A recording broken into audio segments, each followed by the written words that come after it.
time around, I would say that the performances of these Academy teams have very much mirrored their LCS counterparts, where Cloud9 Academy are dominating for the most part down here. Same case for Cloud9 and the LCS, and TSM, while having a very strong roster in both the Academy and NALCS, are struggling a little bit more than you would have expected, both hovering around the 500 win rate.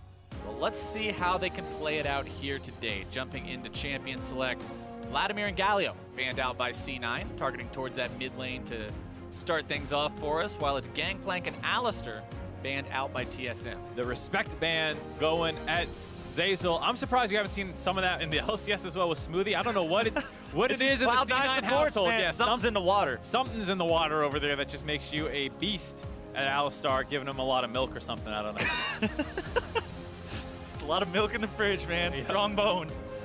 Gnar, final ban on the side of Cloud9 Academy, targeting now towards that top side. So all solo lane focus from C9. And we've seen some crazy stuff out of Shiro. He played a Kali last week into Camille and forced these really weird matchups. So he's someone who I think is starting to get a little bit more attention now. And so you see a lot of these bans kind of going up there. Hopefully, I would assume TSM's looking to get a more stable matchup.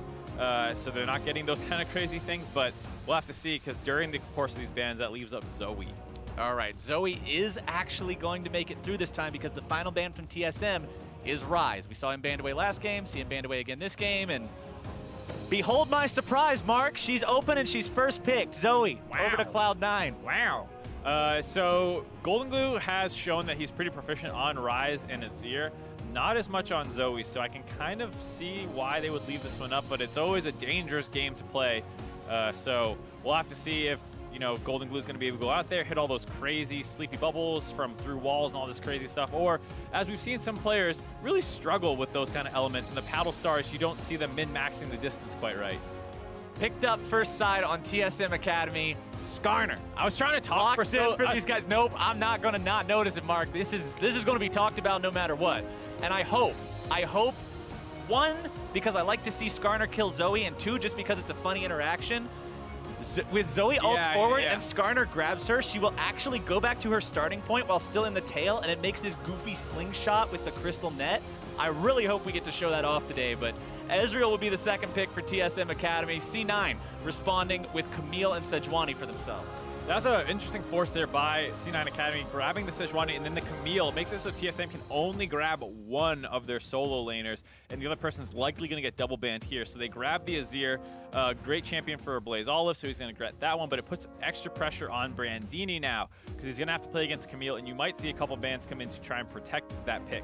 Let's see how they go about doing that. We've seen them favor banning the solo lanes in the first part of the draft. No reason to change it up now. Tristana, the first ban from TSM Academy, though, trying to keep some AD carry power away from Keith. C9 deciding to ban out Malphite. Ban out that top lane a little bit. Kind of exactly in line with what you were expecting there, Mark, in terms of where they're focusing. Maybe not the explicit champ we were expecting. Yeah, you sometimes see some tank bans versus Camille. So Ornn is one that you often see, because he is actually decent into melee matchups and is a bit of a nightmare. But the Malphite, I'm surprised at. I mean, you think that Camille has good enough tools to trade against him. Trade your W for his Q, and you have the shield as well as a little bit extra sustain with your W. So you would think it would have been a fine matchup, but I guess C9 not wanting a part of that. Maybe more scared of it for comp reasons. With that Zoe, you want to deny some hard engage. Final ban on the side of TSM Academy is going to be the Xayah. Final ban from C9, the Poppy. So just as you said, they're going to focus whichever role TSM didn't pick. They didn't pick top, so they lose two top laners from their pool. TSM much more concerned with Keith's performance, keeping him away of a couple of the safer AD carries. Xayah with the ability to dodge away from everything with her ulti. Trist having two different forms of disengage with both her jump and her buster shot. TSM, what is it going to be now? Jax in the top lane. Skarner Master, do you put the Skarner top or the Jax top? You don't put Skarner anywhere besides the jungle, because too much of your stats are Inspires. You put Skarner top, all he does is sadly scuttle around really slow and press his Q. I didn't know if there was some secret Camille matchup I don't know about. The secret Camille matchup is your screen's black and white for 15 minutes and then you go into the next game. It's terrible. All right. It's actually the worst. All right. I was double checking before I said for sure that Jax is top, but it's Jack's top. Thank you for the assurance. Keith with those bans gonna end up on the Varus. He's had some really great performance on those hyper carry champions, and who, like you said, oftentimes benefit from having that little bit of extra safety. Keith is a player who in the past has had struggles with consistency in team fights and not getting blown up at the start of them, so those are two great champs for him. Absolutely. This time on the Varus, so a nice answer I like out of TSM Academy. And we talked about how the Varus, well, in last game we talked about how this champion needs some sort of protection, how he needs something to keep him safe. And yeah, you don't have the Tom Kench to gobble him up and get him out of danger this time, but you have the Zilean to say, it's okay if you're in danger, you can die at any point because you'll just come right back to life. So yeah, having that kind of an escape. It is a little sad to see the a little bit of a hyped up bot lane support matchup ending up on Zilean and Lulu. I was looking for some tank playmakers, some roam, some action happening on the map, but they instead opt for a little bit more of just a pushing focus. Both Lulu and Zilean can help with that kind of pushing. Ezreal struggles with it, so you can kind of see that. And there's no tanks in the top lane either.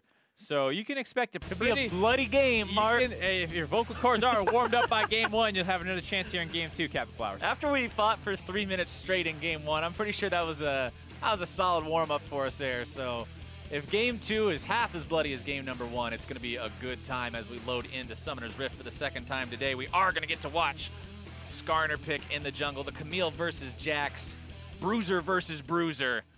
Are either one of them relevant? Hashinshin would say no, but I'm going to say that they probably will be this game. Bottom lane, Ezreal versus Varus. The same matchup we got to see last time. So both of these AD carries, this goes back to our conversation about meta picks, right? If you're seeing a common matchup, if you're seeing champions who can go head-to-head a lot, this is one of the best ways to prove that you are one of the best players in this iteration of League of Legends, is mastering those meta matchups. Absolutely. A little bit swayed by the strange support pool, but still worth seeing them on these kind of champs. And you have to think that C9 bot lane will be slightly favored here. Generally speaking, the Varus is a good matchup into the Ezreal. And then Lulu is a strong laning pick. And I'm not 100% sure how it's going to go against the Zilean, because so much of his power rests in his double bomb. So if Zeyzal is a competent Zilean, I think it would probably favor C9's bot lane. But if he's going to be struggling with the double bombs, maybe it is in favor of TSM.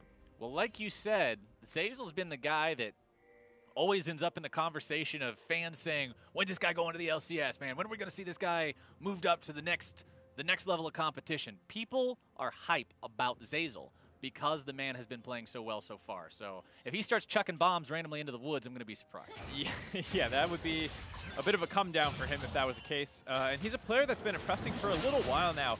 Back on E United, there was the story of the 3 rookies. It was Licorice, Deftly, and Zeyzal, all 3 of them comboing together and actually being very impressive over the course of all last year.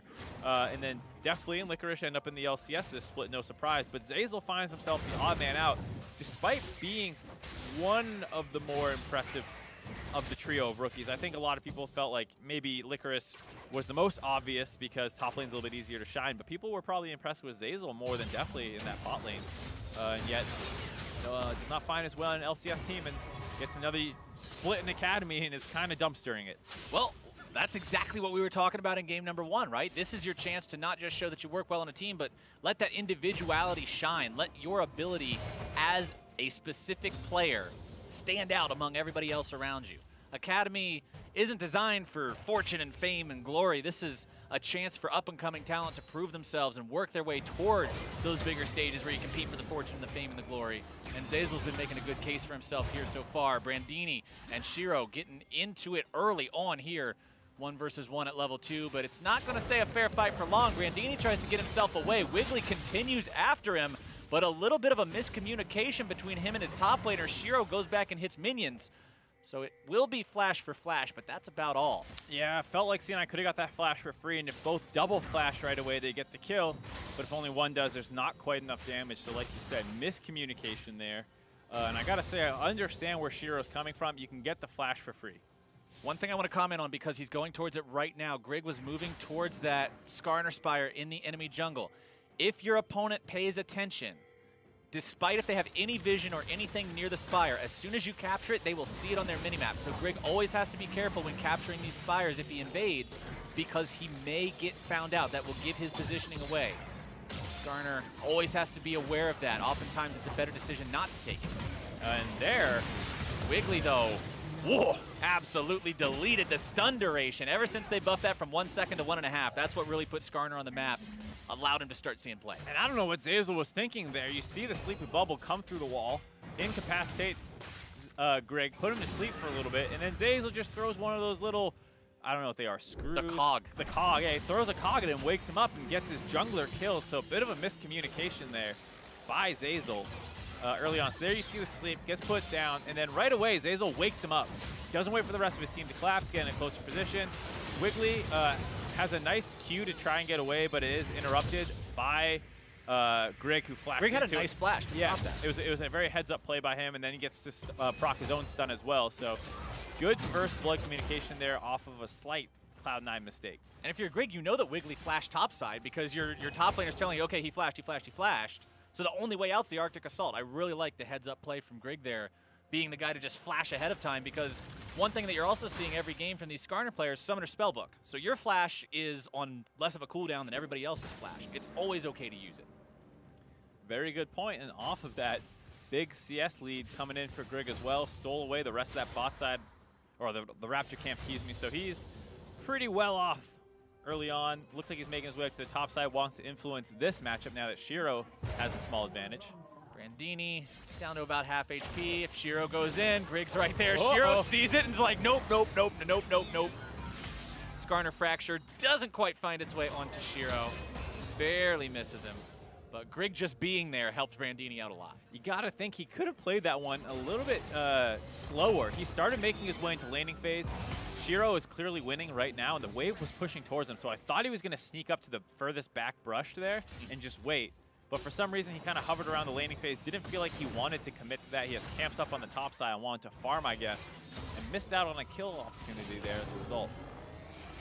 Brandini now doing just fine hanging out here in this lane. Has about the same percent HP as Shiro does, a bit more HP overall, considering he's got the Dorian Blade. His opponent has no health items in his inventory, but now Wiggly showing up. Are they really going to go for this dive here? A lot of CC being layered onto Brandini. Hextech Ultimatum is issued. Brandini with the stopwatch to keep himself in a good way as Griggs shows back up here into the top side. Golden Glue, Paddle Star out, not finding anything with it so far, but dive unsuccessful for Cloud9 Academy. Yeah, bit of a misplay there by both teams, all things considered, but it's hard to call an outplay when it was just good by both. So obviously Cloud9 Academy starts the dive off, they start getting turret aggro. Shiro wants to trade off the aggro, so he drops the ult, but they end up too close to each other, so the double stun hits and gets both players. But then Brandini gets a little anxious with his stopwatch and pops it before either of them actually re-grab turret aggro. So they're able to walk away from that one despite getting double stunned under turret when they should have had turret aggro on them. So just a small mistake by Brandini there cost him a little bit. And look at TSM Academy's gold lead now as Blaze Olive tries to make the play onto Golden Glue, going to be put to sleep instead. These guys, although they've only got 1 kill under their belts, they've got a 1,500 gold lead because they're farming really well for themselves. They've got a big advantage in gold in the jungle, a 1,000 gold lead just for Skarner up over Sejuani, considering he's the one who got the first blood. His opponent's the one who died. He lost his camps. And that kind of advantage is what you want to see on a champion. The one reason why Skarner was never in competitive play for the longest time, his early game was just so terrible. Before he had the ult, he wasn't even a champion. He was an extra melee minion. And now bottom side, it's Keith and Zeyzal forcing this 2v2 onto Mr. Rawless, taking him very low, as TSM Academy will be forced off of that Ocean Drake. Sleepy Trouble Bubble comes out, not finding its way onto either mark here, as Golden Glue and Wiggly will take back the spot. Yeah, you saw a good Drake attempt out at TSM, but Zoe's notoriously hard to force objectives against. See a skirmish on the top side. Shiro trying to respond to Brandini here, but unfortunately for him, he doesn't get any value out of that passive shield. Brandini doing a good job surviving the Camille early game, starting to retaliate now that he's had a chance to scale a bit with the Jax. Ultimate makes him much more ferocious in this 1v1. Yeah, starting to go better for the Jax there. And one thing worth noting, this is not when the cleanses work on getting rid of Drowsy and then you don't fall asleep, correct?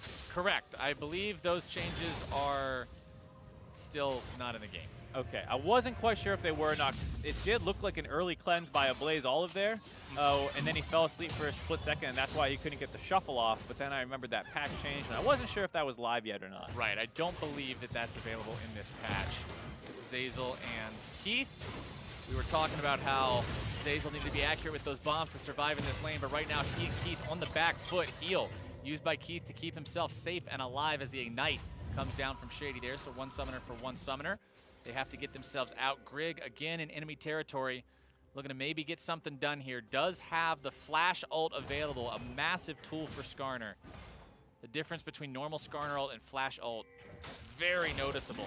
Flash Skarner ult, one of the biggest playmakers in the game, but Sejuani and Camille, no slouches either, but it's gonna be a full-on 2 versus 2. Grig trying to make something happen here. There comes your Sejuani damage. The second part of the fail is enough to do it, but now, can they get themselves away from Brandini? The Paddle Star comes in, not quite finding its mark. Shiro's still alive. Wiggly looking to get out now too. Paddle Star again, this time finding its way onto that TSM top laner. Golden Glue shows up in time to get him out alive as Grig gets turned into a purple lobster bisque. And sometime when all that was going on, Zazel actually died down the bot lane. Not quite sure what happened down there. Hopefully we get a replay on that. But once again, Cloud9 getting kind of lucky. All things considered, that was a bit of a misplay by Shiro. Dropped his ultimate too soon. He could have used that to box the Jax out and kind of allow them to isolate onto Grig even better, but he uses it slightly too early. Brandini's able to get involved, and they end up almost losing that situation, but both get out with very, very low HP. These are some scrappy fights in the top side. More and more fights. Every single time one of these guys gets a chance, they pull the trigger. Grig back up there, trying to go after it. He lands the stun. He's got the CC down. Shiro's really got nowhere to run on this one. They want to give the kill to Brandini, and they will do so. Good stuff from TSM. Punishing that teleport back in the lane. And that's so rough. You teleport back into a lane, immediately get killed again. You lose so much tempo from that one. Yeah, big, big problem, especially in these carry versus carry matchups where things can be so volatile. We've already seen how close these fights have been. C9 Academy going for the Ocean Drake. Trying to make this one work out. A Blaze Olive going to lose half his HP there to the Paddle Star, but it's Golden Glue who's also now in trouble. One more hit, maybe able to take the Olive down, and it will do that. Golden Glue getting the kill for himself, getting away, but now TSM Academy coming over the wall with the Arcane Shift. Mr. Rawlez trying to make a play. Wiggly barely getting himself away, but not today.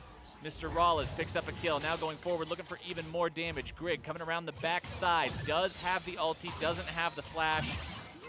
Paddle Star. I'm going to tell you right now, Mark, playing Skarner against Zoe is a special kind of hell. You literally just get bubbled every time you try to move. It's incredibly difficult to have any agency in the game at all against that champion. So Grig's always got to be so mindful whenever Golden Glue's nearby. But it's all worth it when you get her off her ultimate, right? But it's all worth it if we can manage to see the Zoe Skarner ulti interaction. That's going to make the whole thing worth. Yeah, we'll have to see, though. TSM are going to be snowballing with this advantage. They do lose the Ocean Drake, but they win the fight, find a couple kills, and get the bot lane turret burst as a result of this pressure. This is that kill that happened a little while ago while those topside shenanigans were going on. Zazel stayed in lane to try and deal with the wave, and just a very easy dive. You see, I'm going to guess he did not quite have enough mana for his ultimate there. Or maybe it was on cooldown, not quite sure. Either way, he drops, and then this is the fight that just occurred. C9 forced the dragon. They are able to get it, and they're able to find a kill onto a Blaze Olive, who ended up just a little bit too far ahead of the rest of his team. But the side of Cloud9 was very split. People trapped in the pit. Everyone has to flash out. Mr. Rawlez shooting fish in a barrel with that Ezreal. In the ideal situation, gets Wiggly, and then the rest of Cloud9 is barely able to get their recalls off, but they lose their turret forward as well. And once again, the camera pans to top lane, and the players are fighting. They will not stop, but Shiro seems to have lost control up here. Now that Brandini's Jax is level 9, he's got the Empower maxed out, so a very low cooldown on that. Phage plus Ninja Tabby's working towards that Trinity Force. It seems like Shiro's never on the side of a winning trade here. No, it's been in a bit of a difficult situation ever since that first blood disconnect that they tried to get in that top lane gank. And I think this is why people enjoy watching carry versus carry matchups so much more than tank versus tank. You just feel like the game is on a knife's edge the entire time. Any one of these small mistakes is so much more of an issue. Yeah, because, you know, a tank, now Maokai didn't W the Gnar W quite right. It's like, all right, so he took an extra 100 damage. So what? But you look at these trades, and Shiro's almost going to die. Shiro really in some trouble there. Does manage to get himself out, but he's going home because if he stays at that much HP, Brandini can pretty much one-hit him at that point. A Blaze Olive coming over the wall, looking for Zeyzal. Will juggle him back, but the ulti comes through. Grig, Drowsy now looking for the pull onto Golden Glue, who hops, skips, and jumps away, barely staying alive, but can he make it? Grig still looking to chase him down. Brandini grabbing the kill on to Shiro here too. Golden Glue wants to get out, body block it if you can. Wiggly, a double kill still there for Brandini as Wiggly tries to get himself out. Shady coming in to slow him down. He'll be the one tanking the turret aggro here at the start. Brandini going deeper. They find the kill, and that is TSM Academy getting themselves yet another pickup. Yeah, Spot 9 able to find the turret in the bot lane as a result. But that is a very minor consolation prize for the disaster that just took place in the top lane. They're going to grab this top turret and going to snowball up to about a 5,000 gold lead. Also grabbing the mid lane one. Really nice play by TSM. They have so many ways of finding different targets. A Blaze Olive is going to insect Zeyzal in at the start of this fight. It forces the ultimate out of him, but then Grig just picks a new target to look for. He's going to get the flash ult on Golden Glue instead. So there's Zeyzal getting popped in. A Blaze Olive is now behind the team, and that's exactly where Golden Glue is trying to kite to. They have to kind of give Zeyzal up, but they're running up to their only safe point, which is a top turret, which guess what? Shiro's getting soloed underneath it already, so there's no safe place on the map for them to go. They end up all three of them going down. It's a 4-0 up there. And you talked, Mark, about how TSM Academy sort of mirroring what TSM's LCS squad looks like with a lot of incredibly talented players on the roster, but the results have been very much middle of the pack for them so far. But this is the kind of showing that you would expect from the names of the players that you see on this team. This is the kind of showing that TSM Academy wants to put on if they want to be one of those 4 teams going to the play. And I gotta say, I really like their draft and what they ended up with here. I mean, you get Golden Glue off a couple of his priority picks. They reach for the Zoe, despite that not really being what he's known for in particular, as opposed to something like that Azir. A Blaze Olive Azir is no joke either. So you get that going for you. Zeyzal's off his roaming playmaking pick. He doesn't get the Alistar, ends up onto the Zillion, which has not looked that impressive, all things considered. And then you get the top lane counter pick, and Brandini's performing great on that. So just overall, really like what I saw of the draft here for TSM Academy. And specifically about that Zoe, it's one of those things that you sometimes see with a champion that's almost always banned, and sometimes a team will leave it open, essentially as a, I double dare you to pick this. I don't think it's going to work for you or your team, so I'm daring you to pick it by leaving it open, because if you don't, I will. And I love seeing those kinds of mind games being played by teams in draft. I remember at the start of last year when Camille, Rengar, and LeBlanc were the unholy trinity.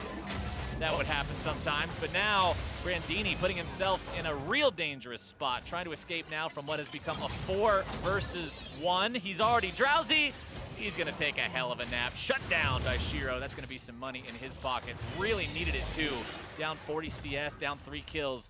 Grig picks himself up the Eye of the Herald. We'll have to see if they can get a good use out of that one. There was a not so great use out of it in game number 1 from Optic, so let's see if TSM Academy can get a better pull on that this time, and it looks like they will here as Shelly rears up to charge. No damage on her before that charge means she's going to hit the turret for about 45% of its health. A couple more big auto attacks take it down. And nice footwork there out of Mr. Rallas as well, sidestepping Sleepy Bubble and the Varus Q, adding the extra damage needed with Shelly to finish off that top turret, trading the kill on Brandini up for an actual objective. Not bad. TSM continue to have their lead. They got that lead. They've got the Jax with split push priority. I mean, compare those items, Mark. It's Tiamat, Ninja Tabby, 2 pieces of Trinity Force versus Tiamat, Ninja Tabby, full Trinity Force. That's not even close. Yeah, it's one of those times where you're both building the same items, you're both carries, and one of you is just way ahead on the power curve, as well as being a pretty good matchup. So Brandini is in a great spot to completely take over this game. Yeah, feels really difficult from Shiro's point of view to be in that spot as Grig and a Blaze Olive take down Ocean Drake number 2 this game. It's the first one going to their side, so it's Ocean to Ocean in terms of that Drake count. 4 turrets to 1, though. If you're looking at team objectives, TSM Academy up substantially, and that's where a big chunk of that 6,000 gold lead is coming from. That's how this team has gotten themselves ahead. We talked in game number 1 about how these guys are killing each other, but what are they killing each other for? There's no objectives. TSM Academy have picked up quite a lot. And it's been very impressive how they've done it too. All those fights feeling like they've come off of good decisions. Even that first blood that was, the enemy jungler doesn't have a flash. He went for an early gank on the top side. We're going to invade his red buff as a team and make plays around that. We're talking about Golden Glue Zoe not being super impressive, but to be fair to him, a lot of things went wrong in this game well before it was really up to him. Top lane, the dive's not working out. We saw Shiro and Wiggly just not on the same page off of what were all things considered decent plays. And then that bot lane, the dive happening, Zeyzal dying underneath his own turret. Things kind of just got away from Cloud9 Academy regardless of that Zoe pick. And now they've gotten to deal with a TSM Academy team that's up a significant amount of gold, that's up a significant amount of tempo, and honestly just has control over the map. The Zir turrets being summoned on the Cloud9 Academy turret ruins. You can see wards being placed down by TSM Academy in the enemy jungle as Cloud9 wards up their own territory explicitly. They're not warding in the river. They're not warding in the enemy jungle. They're just warding their own jungle because they know it's TSM who's going to be on the aggressive. Mr. Rawlez, though, eating a trouble bubble, loses about 2/3 of his health there. Yeah, I was going to say, that's the one scary thing about this is, you know, Golden Glue has done a good job farming up highest CS in the game. So despite his team being massively behind, he is on a champion that can kind of take over the game despite what's going on. You find the right angle onto TSM Academy's carries and maybe even their support, Shady, and so much, any of the less tanky members, and you can one-shot them. You start getting vision control back. Maybe you can start sieging. There are ways back in the game, but it's mostly on Golden Glue. Brandini half-healthing Shiro there from a quick Jax burst. The stun interrupting the escape with the hook shot. As TSM Academy decides to start up that Baron. They're saying, look, if you want to stop Brandini from doing his thing, you're going to have to commit more than just Shiro. But if you do that, we're going to grab the Baron for ourselves. Nobody from Cloud9 anywhere near this one. Shady just hanging around to run interference. Brandini barely left alive. Golden Glue comes in, picks him up, but a Jax is hardly a price to pay when you walk away with Baron buff and the other 4 members. Good punish by TSM there. They're going to sneak the Baron anyways with how much pressure they had down the bot side. They know someone had to go down there. If anyone shows on their wards, then Brandini knows he's fine. Got a little over-aggressive. Would have liked to see him focus more on the objective play because now you do not have a Baron buff on that split-pushing Jack. Yeah. Very unfortunate. That feels a little bad. Yeah, did not need to go for that solo kill. Kind of got outplayed. Flashed late, wasn't able to get the stun on top of Shiro, who then was able to get back under his turret. But all things considered, still a good map play by TSM Academy. And now that they've got that good map play, let's see what they do with it. You've got Baron buff for 3 minutes on 4 out of 5 of your guys. What can you do with that? Considering you've already got 4 turrets down, that's 2 turrets left standing outside the enemy base for you to take. That's just free money at this point. But you've got to be so careful, like you said, Mark, of those sleepy trouble bubbles. Even when you're Baroned up, even when you're 7,000 gold ahead, Zoe can still find those picks out of nowhere, grab what's seemingly an impossible opportunity out of thin air just because of the nature of walking into this champion without perfect vision. Absolutely, but with that Baron buff, it is a lot harder for the side of Cloud9 to wave clear, so they should be able to kind of force these waves in and start sieging up. Looks like they're playing it a little slow, fighting for vision control first. They want to see who's going to go answer the Jax because they saw the Camille down the bot lane. So just holding off, don't want to get engaged on in the 5v5. Dead Man's Plate also now up on Grig is a big engage mechanism for him because of the fact it allows him to catch up to these targets, grab him with the pull. Brandini trying to escape now from the 2 versus 1. Golden Glue and Shiro fighting up against him. That minion, a hero, blocking the paddle star. Brandini just trying to bob and weave and dodge, duck, dip, dive, and dodge, but it's not enough, and now he's dead. TSM Academy's remaining member is going to use that Baron buff, pushing in the bottom part of the map, taking down one of those remaining tier 2s. So again, you trade the Jax for an objective. Yeah, but once again, it does not feel like it was quite executed cleanly by the side of TSM there. As you can see once again, the Zoe being a bit of a nuisance. They didn't we saw prior to that kill coming in, they were not pressuring the bot side very hard with their 4-man core. They were content to kind of let the minion waves get cleared. And when you do that, you allow the rotation to come up from the Zoe in order to find that kill and get back to the mid lane in time. They do lose the bot lane turret, but you see, once again, Cloud9 are able to answer the mid lane once. So now you're getting into this objective trade situation as Greg gets chunked out. You're getting into an objective trade situation when you really just should have pressure in all 3 lanes. Just slightly too lax with how aggressively they were pushing in Cloud9. Despite the fact that it may not have been the cleanest possible execution, TSM Academy still manages to get themselves those remaining 2 turrets outside of the Cloud9 base with the power of that Baron they secured for themselves. Puts them at about a 7,000 gold lead. Want to go ahead and note that Grig did use a different page in the Summoner Spellbook to switch over to the Cleanse instead of Smite after they got the Baron. He realized there wasn't really any objective he needed to secure, so he wanted to have the Cleanse in case he got trapped by a lethal bubble or maybe a Sejuani ultimate. But now TSM Academy with a little bit of time left on that Baron buff. Mountain Drake just now spawning. They got plenty of wards in the bottom side of the enemy jungle. It's likely where they're going to head. No Smite though. No Smite. Probably going to be pretty safe, though. No Ezreal to steal this one away on the enemy team. And hey, you doubt Wiggly's going to go over the wall. Not going to be a repeat of the clutch gaming games that we were seeing. All right, Mr. Rawlez, Blaze Olive, and Shady will grab that one pretty easily for themselves. It's a 2 Drake to 1 count overall now. Next Drake spawning slightly after 30 minutes, which means it will be the last Drake of the game that's not an Elder, and it will be the final Ocean, so a little bit of extra regen, but nothing super pressing that teams are going to throw themselves into an unwinnable fight for. Is now, whoa, it's a Blaze Olive going in. Shurima shuffling Keith right back into his own team, and that is a big pick. TSM Academy now have themselves a 5 versus 4 enemy AD carry down for 35 seconds. Nice pick off there by Blaze Olive. I thought they were going to take it slow, wait for the Baron before working on these inhibitor turrets, but he sees an opportunity to go, takes down the enemy AD carry. There are trying to push around this mid lane. Still some wave clear coming in for Zoe now that the minions don't take decreased magic damage. And Camille just keeps splitting, so a little surprising to see Brandini not go up there to deal with her, but they are going to break this inhibitor turret. Inhibitor turret going down at 25 minutes is a pretty good time to break that line of the enemy base. This is often one of the stall out points when you see teams struggle to get through.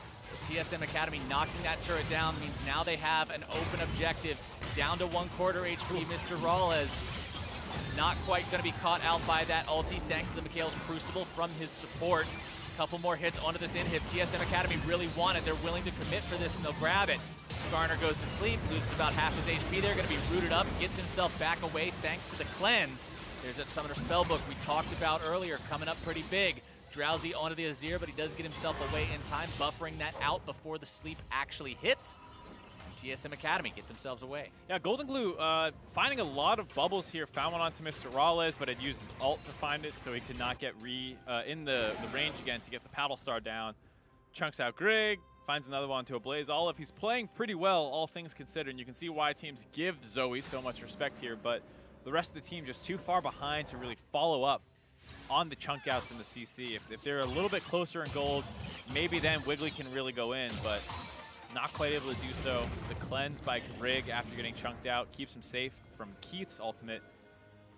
And you see why it's so hard these days to keep track of everything that's going on with the unsealed spellbook. There's so many extra components to worry about, whereas before, so yeah, he has Smite, and now he can check for QSS or something, and now it's like, oh wait, he's got Cleanse, and things just keep moving around. There's a lot of elements that you've got to always be looking at, always be considering, right? Mental notes everywhere. Yep. Mental notes have to be taken. Got to be a studious practitioner of League of Legends these days if you want to be successful here in the 2018 season. As TSM Academy 15 seconds before Baron spawns again. Last time it was real kind to him. We'll have to see if it will be again here. Greg on the front line. You can see likely working on that Warmogs for himself next. Got the Spectral Cow to give a little bit of base magic resistance, so Zoe's flat penetration isn't just absolutely wrecking him, but likely will be going for the Warmogs next just to make sure that those big Paddle Star pokes don't take him out of the next big fight that could erupt there. Golden Glue trying to go forward. The Drowsy down onto the enemy AD carry. Golden Glue getting himself back, popping the Ghost to do so. A little scary there by Golden Glue. Oh yeah. And surprised Cloud9 didn't really pull the trigger on that side flank that they had. They They got good vision control of the river. They snuck in there, and Cloud9, I think, was unseen. Shiro and Wiggly were off on the side and maybe could have gone onto Mr. Raleigh. Didn't pull the trigger. Jax pulled pressure down. Then they chunk out Golden Glue, so it kind of allows TSM to go for this free Baron. They're on the back foot. They're down about 10k gold, and that was maybe the best look on a flank team fight that they're going to find the rest of this game. You talked about unseen. That Baron went away in the dark. TSM Academy now 2 for 2 on the Barons. That one uncontested. Like you said, 9,000 gold up. One enemy inhibitor already down. The Jax has the Baron buff this time. Oh, yeah. TSM Academy is poised to end this game off of this Baron push. The game is 5-9, but when you consider the turrets, when you consider the Drakes, when you consider the farm and just the tempo in this game, TSM running away with it. Oh, yeah. And now, with not needing to worry about that mid lane, going to be generating its own pressure, it's much easier to execute that 4-1 that they were struggling with a little bit that allowed Brandini to get picked off a couple of times.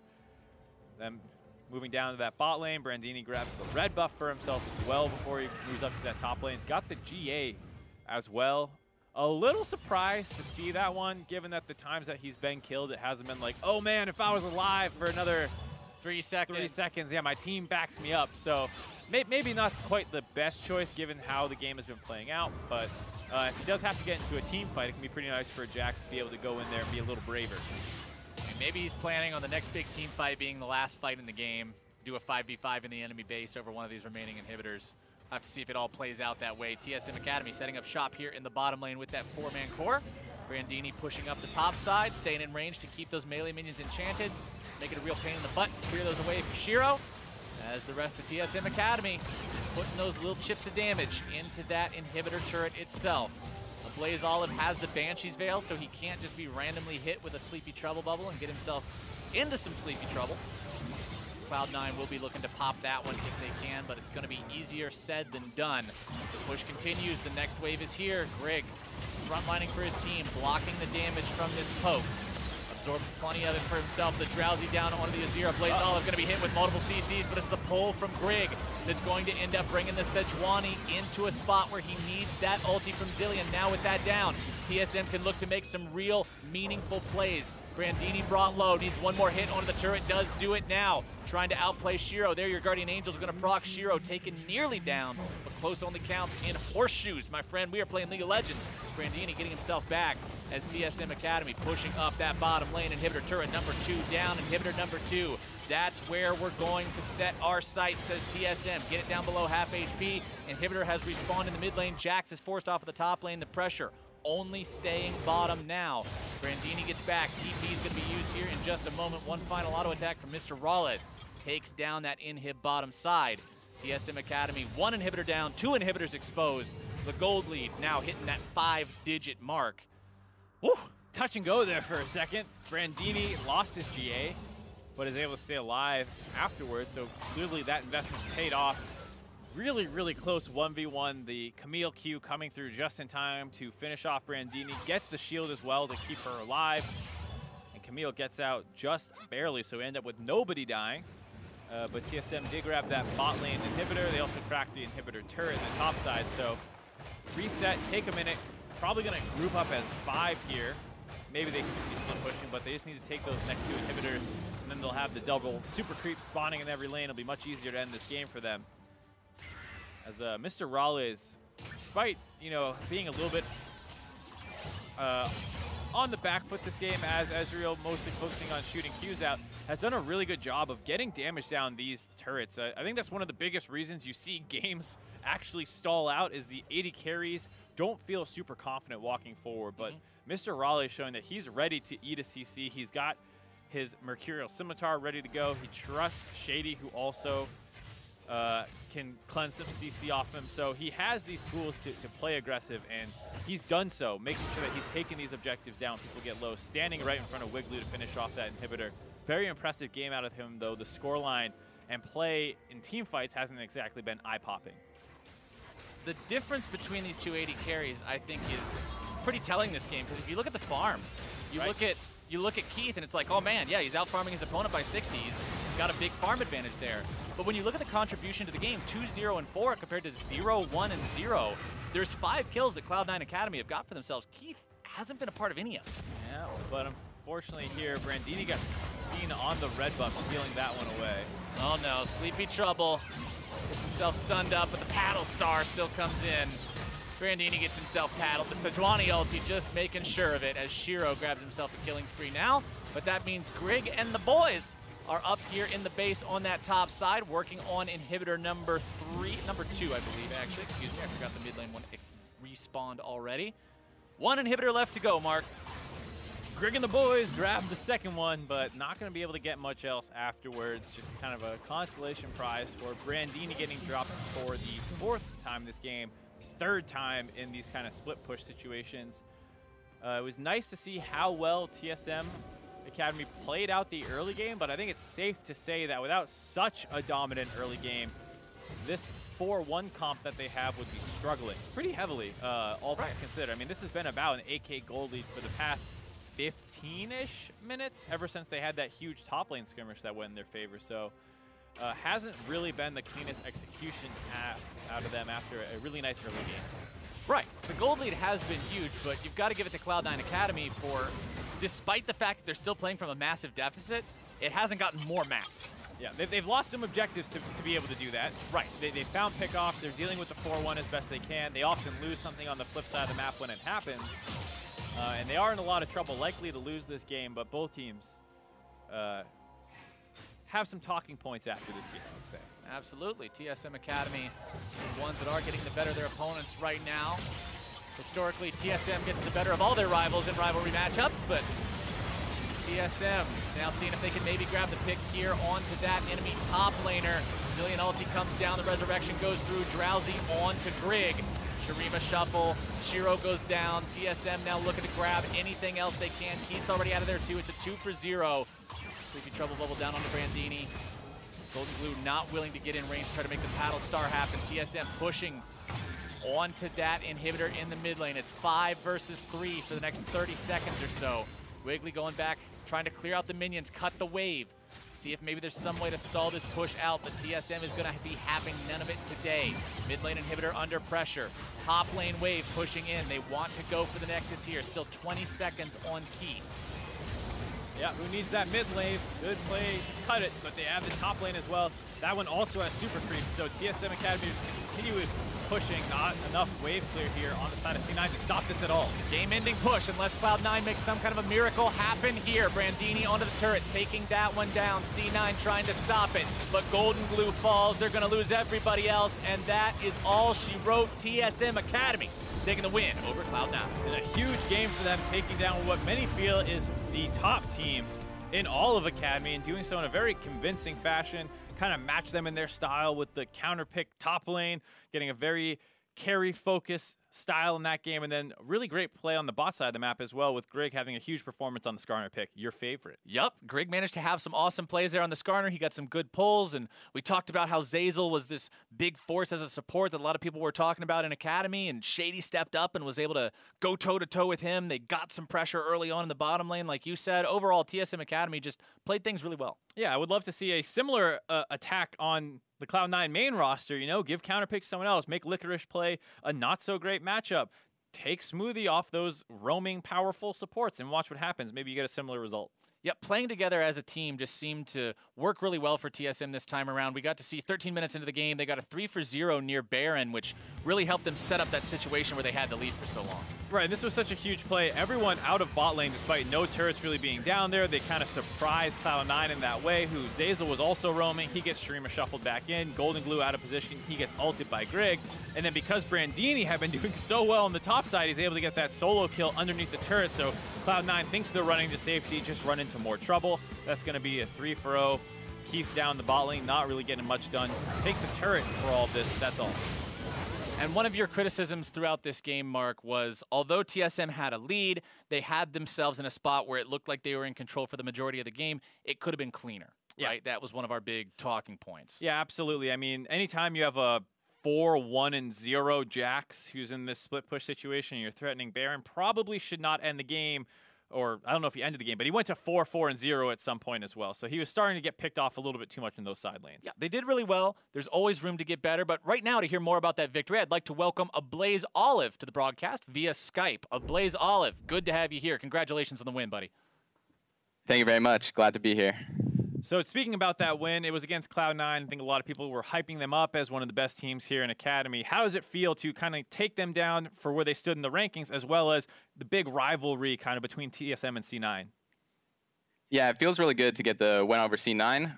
The other top, they were all tied. The C9, FlyQuest, and TLA were all tied for first place, and we lost to the other two. So it feels really good to get a win on one of the top 3 teams, or in the standings at least.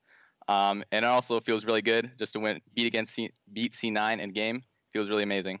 All right, so you talk about beating C9. I want to talk specifically about your matchup that you had against Golden Glue, because these days we see so many bans against Zoe, and you guys, you left it open. It gets first picked by Cloud9. What were your thoughts about approaching that? How comfortable were you squaring off against that champion? I'm really comfortable playing against Zoe. When she first got released, she was banned pretty much every game, and so it was really difficult getting practice with and against her. So it was really hard, like, knowing how strong she was, because she just never got through.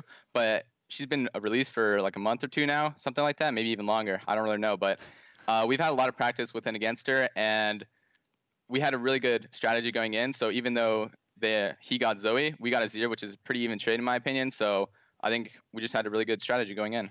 I think the strategy was pretty apparent in how well thought out it was. You had the counter pick in the top lane, all this stuff going on, and you got a huge lead in the early game before it felt like things kind of were not executed super cleanly on the second half of that game. What's the communication like there with having this split push carry threat, trying to 1v1 and having him keep getting picked off? What was going on there? Well, the communication is generally like trying to make sure that he doesn't get picked off, because when we're grouped as 4 at that point in the game, we're way stronger than their 4. So pretty much the only play they have is to kill him. And we could have done it a lot cleaner, obviously, but we managed to at least trade towers and inhibitors whenever they were going down there. So while it wasn't perfect, it was definitely a lot better than some of our other games this split. It was a lot of fun to watch. You guys had an awesome performance. Like you said, they were one of the top teams. It has to feel good to take them down. So once again, congratulations to you and the rest of TSM Academy. Here's looking forward to seeing more of you guys in the second half of the split. Thank you very much. All right, that's a wrap for Game 2 here, but there's more Academy League coming up after the break. Up next, we're going to see Piglet debut on broadcast against FlyQuest Academy, so don't you touch that browser. We'll be right back.